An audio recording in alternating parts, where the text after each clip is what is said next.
As I lay in the hospital bed after the car accident, they thought I was asleep as they started talking without any concern.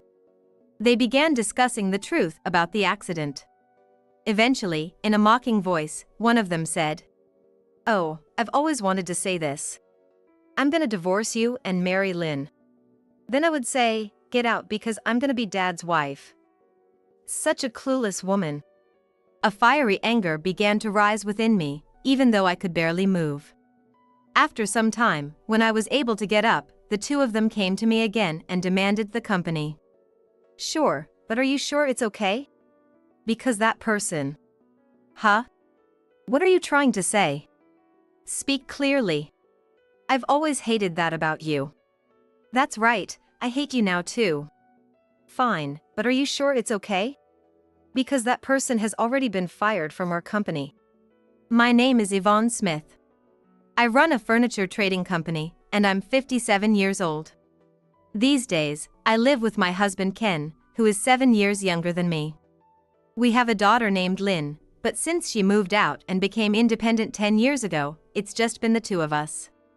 When Lynn left, Ken had a dissatisfied look on his face and said, "It's gonna be lonely." On the other hand, Lynn had a slightly sarcastic smile and said, "Finally, it's just you two. I'll get out of your way." At the time, I thought Lynn was being considerate of me. I believed that Ken, my second husband who is 7 years younger, and I could finally be alone together. But later, I realized how naive I had been. Now, after 18 years of marriage, I'm ready to leave Ken. The reason lies with him and Lynn. I met Ken 20 years ago when I was 37. He was 30 at the time, working as a salesperson for a trading company we dealt with. I had just lost my previous husband in a sudden accident. I was desperate, with Lynn still in elementary school.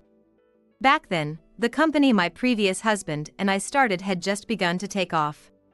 This company had been our dream since our college days. It was a tragedy that struck just when I thought a joyful future was opening up. I didn't have time to mourn. To keep the small company that was our shared dream from collapsing, I worked twice as hard, maybe even more, running around every day. Naturally, I couldn't take proper care of Lynn. Lynn started to avoid me gradually. I should have been sharing her grief over losing her father, but instead, I was never home because of work. I begged my parents to take care of Lynn. Although we weren't struggling financially, Lynn's heart seemed to be growing more troubled. Honestly, I have a lot to reflect on there. But my mind was filled with the thought that it would be a disgrace to my late husband if I let the company fail. I naively thought that Lynn would understand one day. During those days consumed by work, Ken started making aggressive advances toward me. At first, I thought he was joking. He is 7 years younger. From my perspective at the time, he was not a potential romantic partner. However, Ken began to approach me in various ways, especially noticing when I was tired, and would say kind words to show his concern for my well-being. Then he said he wanted to transfer to my company. I did wonder what his motive was. After all, I was the CEO. I suspected he might be aiming for the company that had just started to get on track. But Ken didn't mention anything about the company or money as his reason for transferring. Instead, he talked about my busyness and my neglected daughter. Ken, who was perceptive about details, must have sensed from our conversations that my relationship with Lynn was strained. Around this time, I had a rare outing with Lynn for shopping. Lynn was in grade 6 at the time. She was already in her rebellious phase and seemed reluctant to go out with me. Even so, she understood that she couldn't get what she wanted without me, who held the wallet. There were clothes, games, and other things she wanted, most of which were news to me. I was surprised by how much I had missed while being preoccupied with work and neglecting my daughter.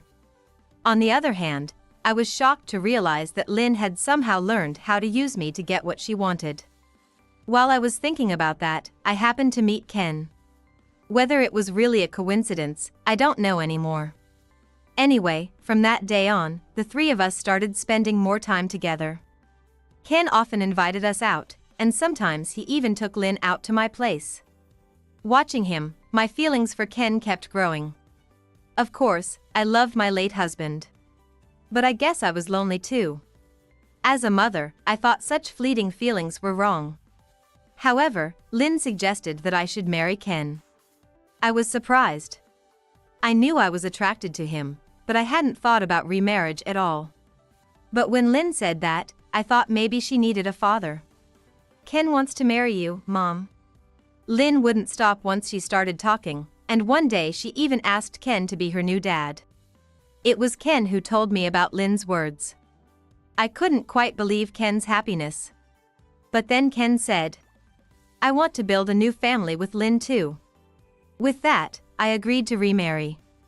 However, it took me a long time to understand the true meaning of those words. My parents and my late husband's family had mixed reactions, but the fact that Lynn was eager made a big difference, and we started our life as a family of 3. 8 years into our marriage. Lynn, who was now a college student, said she wanted to move out and live on her own. She didn't have any particular problem with our life at home. She just said that if she stayed, she would keep relying on Dad. At that time, Ken was a member of my company, but he was also the homemaker for our family. Lynn and Ken had a good relationship from the beginning. Ken, being attentive, would take the lead in doing housework with Lynn. Shopping, cooking, cleaning, everything. He even helped her study during exam periods, so I honestly left Lynn in Ken's care. Given their relationship, I thought Ken would oppose Lynn living alone, but surprisingly, he was all for it and enthusiastically helped her find a good place. At that time, Ken and Lynn seemed more like parent and child than Lynn and I did. On the other hand, my relationship with Lynn kept deteriorating over the years. For instance, I sometimes hear that teenage girls don't want to do laundry with their dads. But in our house, that behavior was directed at me. Lynn's gaze towards me felt like she was looking at something dirty. It wasn't exactly confrontational, but it was clearly hostile. I knew I had neglected her, but I wondered if I had done something to be hated that much. However, I don't have many memories of my late husband paying attention to Lynn either. While I'm a workaholic now, my late husband was even more so. Moreover, he wasn't physically strong, and I don't remember him playing with Lynn much. Sometimes I wonder if that's why she's not so attached to him. And maybe, because I'm her mother, she resents me. A mother should be the one to care for her the most. Perhaps that's why she rebelled against me. As for Ken, he might have become attached to him because he's a dependable father figure, different from her late father and me. At least, that's how it seemed to me. But behind the scenes, something was definitely happening. That something was revealed to me on a day when I went to work despite feeling unwell since the morning. At that time, Ken was half an employee and half the homemaker for our family. But during work hours, he would handle things I couldn't, like going shopping or taking care of household matters. So, when I came home that day, I wanted to rely on Ken, who should have been there. However, at the front door, I saw something unexpected. Lynn's jacket was there. I thought, she came home for a change. With a headache, I moved my feet gently as I walked, but my sensitive ears caught some unfamiliar sounds inside the house. No, it was more like strange voices. A high-pitched, coquettish voice. Why am I hearing that kind of voice? Feeling both irritated and nauseous, I held my aching head and moved toward the source of the voice. But as the voice grew louder, I became scared. The voice was coming from Lynn's room. Could there be an intruder? The thought gave me chills. Hearing voices from a room that should be empty felt like something out of a horror movie. Any movement made my head throb. Even so, I edged closer to Lynn's room and heard familiar sounds of a man and woman together. Could Lynn have brought a man into this house? Blood rushed to my head, intensifying the throbbing pain.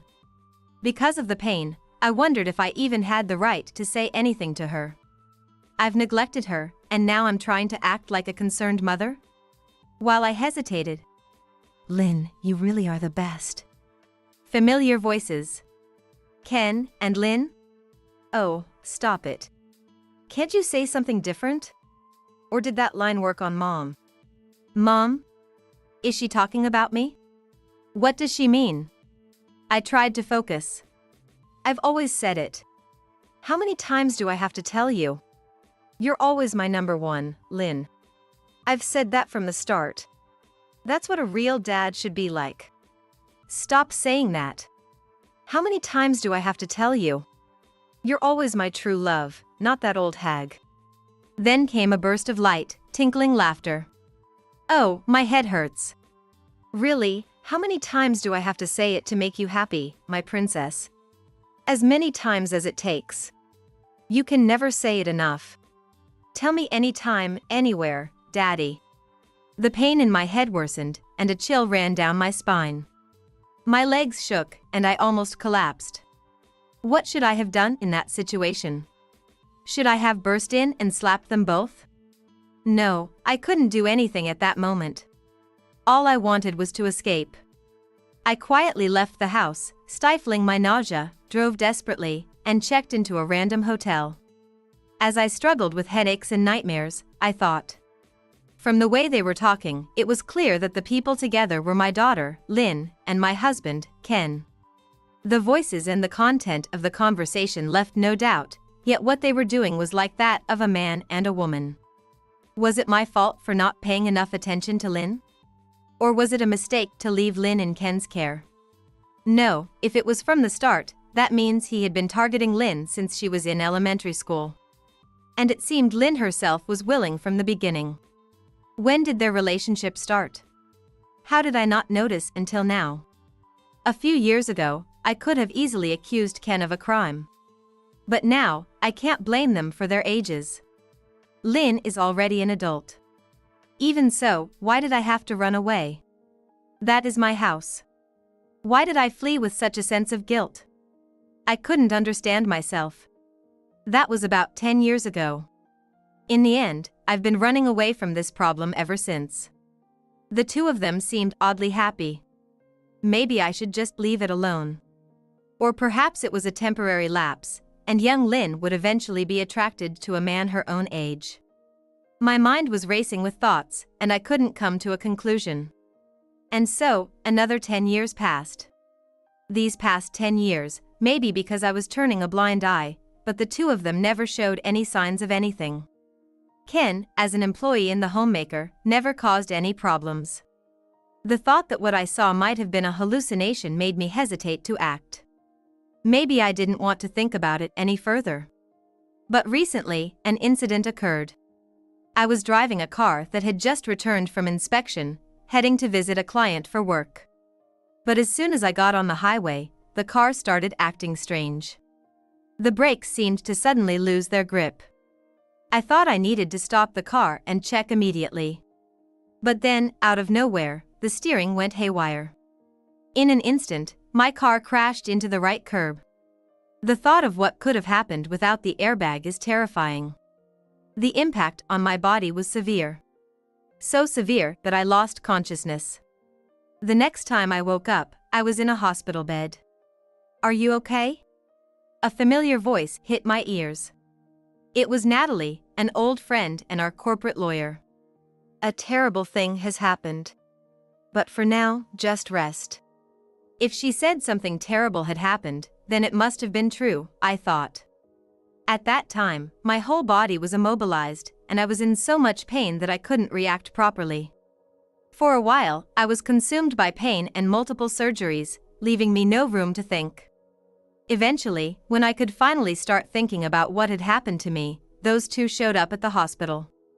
I found it odd that they came together. "She's sleeping, huh?" Ken muttered, clicking his tongue in a tone he never used around me. "Isn't that just perfect, Daddy?" Lynn said in a syrupy voice. They continued talking in the same manner as before. Oh, I wanted to sigh in exasperation, closing my eyes. So, they've been carrying on for 10 years? They've been deceiving me for a total of 18 years. Unable to move my body properly, I pretended to be asleep, deciding to let them keep talking. "This one has some bad luck, huh?" "That's right, Daddy. Even though we had Newman adjust the car perfectly. She's really stubborn, not getting into an accident as planned." "Adjust?" Newman is the skilled mechanic who always takes care of my car. I had just had it checked recently. What does this mean? I listened more intently. Hey, maybe the guy you ordered isn't that good after all. No way. He's bad at business, but as a mechanic, he's top-notch. In many ways. It was Ken who introduced me to Newman. They've known each other for a long time. We always took our cars to him for adjustments, and we were grateful for his excellent work. Since I travel a lot for work, my car is my lifeline. Trust is really important.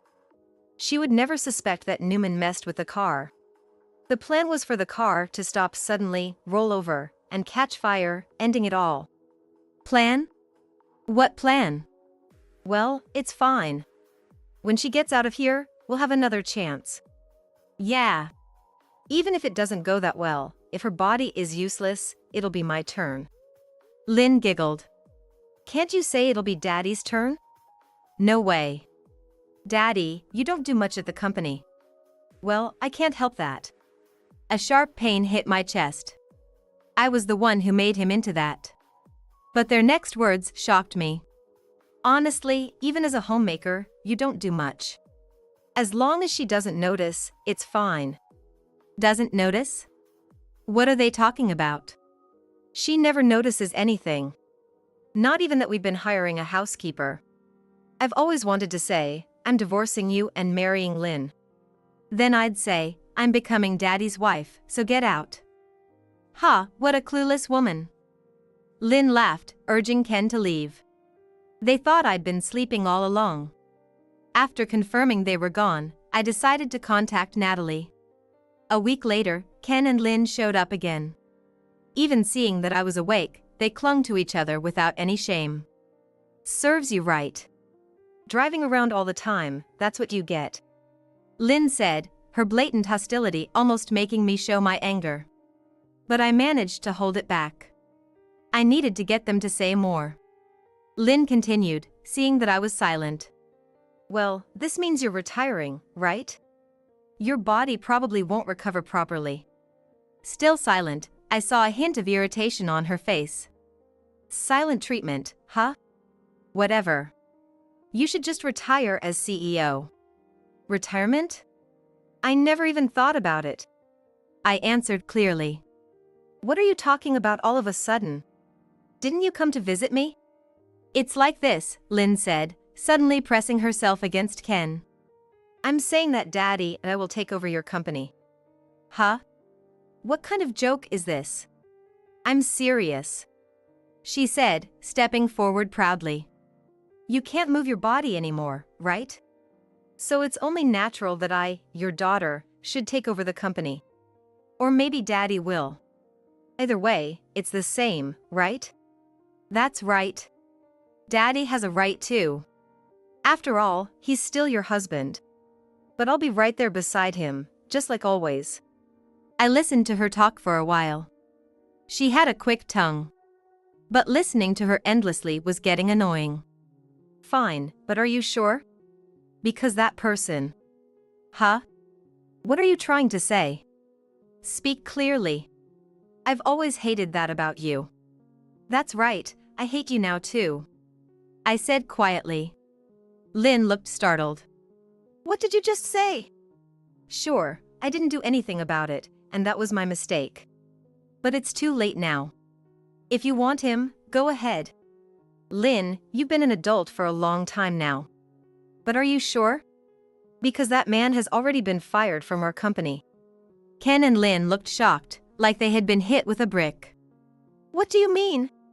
I mean exactly what I said. I said, picking up my phone and making a quick call. Natalie then entered the room as if on cue. Natalie was smart, having gone to law school and become a lawyer. I, on the other hand, got married and started running a company with my husband, and as the company grew, I needed a legal advisor and asked Natalie to fill that role. Natalie is a trusted friend and business partner. She handed Lynn a piece of paper. Lynn, you recently submitted this divorce filing on behalf of Yvonne.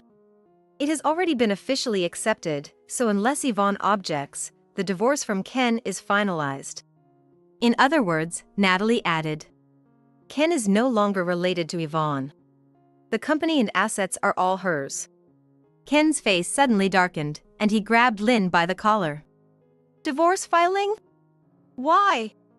How could you do that? But, if Daddy and I were going to get married, you had to divorce him first. So, I did it for him. I did it for Daddy. That's all. So why are you looking at me like that? Natalie chuckled at the sight of them. What's so funny, you? Lynn, you just admitted to committing forgery. That's a serious crime. It's beneficial for us, though. Beneficial? Lynn looked puzzled. I've been investigating. You two have been involved for a long time, haven't you? You knew? I couldn't help but laugh. Oh, please. I knew because you were talking about it right in front of me the other day. I was too exhausted to move, so I pretended to be asleep. I said, then handed the baton over to Natalie. Yes, after you two left, I started digging. It turns out, there were many things, not just forgery. What right did you have to snoop on us? I'm her husband. I'm her business partner. And since the divorce papers have already been submitted, you're no longer legally her husband. So, even if something happened to Yvonne, you wouldn't get a penny. Lynn seemed to finally grasp the gravity of her actions. She shoved Ken aside and stood in front of me, shouting, Wait! Even if Daddy isn't your husband anymore, I'm still your daughter. If something happens to you, I have a right to your inheritance. I sighed deeply. Unfortunately for you, if anything happens to me, you won't get a cent. I made sure of that in my will. You made a will? Of course. After hearing you two talk like that in front of me, why wouldn't I? I smiled. And it's not just that. I didn't want to believe it, but you two have been deceiving me for the past 10 years, I said. Lynn suddenly burst into laughter. Not just 10 years. You only got married because I was part of the deal. What? Ken's face turned pale. Wait. If it was 10 years ago, you were both adults.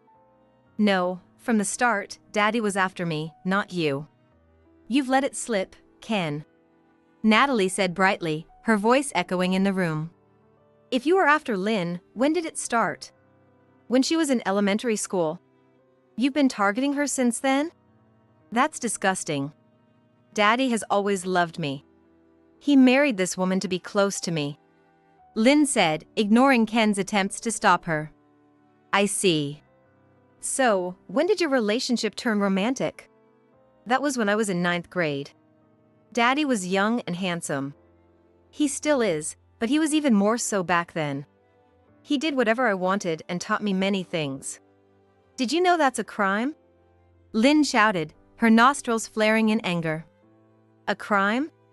It's true love. What are you talking about? Lynn, regardless of how you feel, it's a crime to be involved with a child. That's absolutely a crime. That doesn't matter now. The divorce is finalized, and we can get married. Natalie shook her head. I've been investigating. It's all over. Come in, please. At Natalie's signal, the police entered, along with another person. It was Newman, the auto mechanic. Why did you call the police? Ken's voice trembled. Newman stepped forward. I confessed everything. Stop it. I didn't want to do that job either. But you slapped me with cash, saying I needed money for my kids' tuition. You said all that? Yes, he confessed. A police officer confirmed. And we know about your plan. Ken turned pale, and Lynn ground her teeth in frustration. When I had asked Natalie to investigate them, the police were already suspicious. The car, which hadn't caught fire as planned, had clear evidence of tampering. During the on-site investigation, the police found many things suspicious. When they suspected the mechanic, Natalie met with the police and later came to me.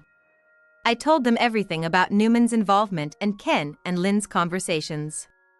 From there, the police moved quickly. They discreetly secured Newman, who then explained everything. Apparently, the auto repair company I'd been using had fallen on hard times in recent years. On top of that, they were struggling with rising tuition fees for their children.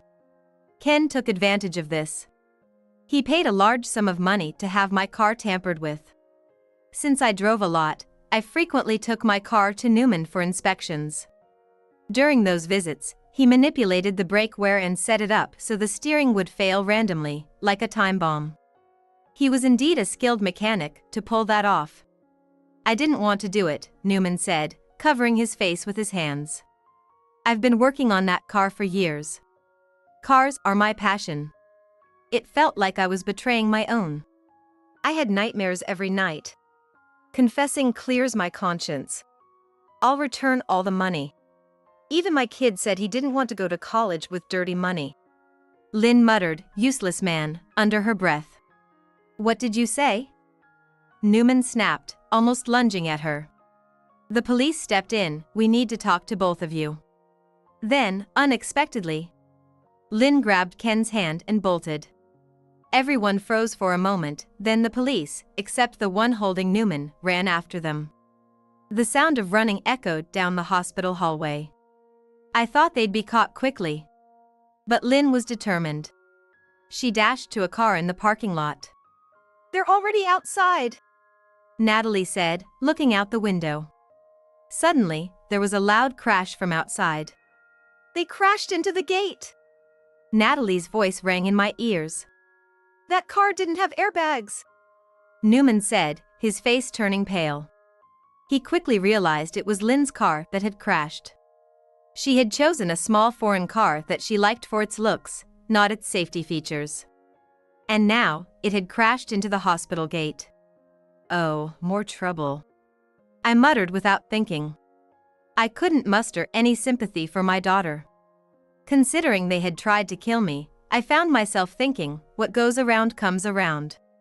Natalie narrated the scene as the police, rescue teams, and hospital staff rushed to the crash site. "So, what do you want to do? Should we nullify the divorce?" Natalie suddenly asked me. I couldn't help but laugh. "Let's leave it as is. It's actually a relief that they went ahead with it." Natalie and I laughed together. Later, I heard that both were taken to the hospital with serious injuries and then transferred to a police hospital once they were stable. It turned out that Lynn, in her reckless dash, had swerved sharply to avoid an oncoming bus, crashing into the gate.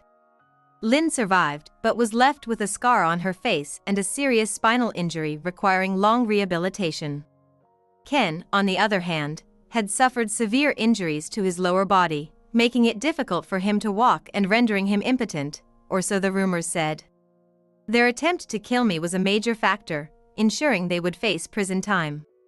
They were already in the police hospital, but it would be a long time before they saw the outside world. And for Ken, this wasn't his only crime. Thanks to Lynn's loose tongue, charges for sexual offenses against minors and manipulating a child were added to his record. I visited Lynn once after that, but she showed no remorse. She glared at me through the acrylic barrier, her eyes full of hatred from her bandaged face. I don't know where things went wrong, but facing a daughter who tried to kill me, I had already shed my maternal feelings. Even if I ever gained freedom in the future, I don't think I could bring myself to do anything for Lynn. "Welcome back, Yvonne." When I showed up at the company after a long absence, the employees rushed to present me with celebratory flowers. "It must have been so hard for you," one of the longtime employees said, tearing up.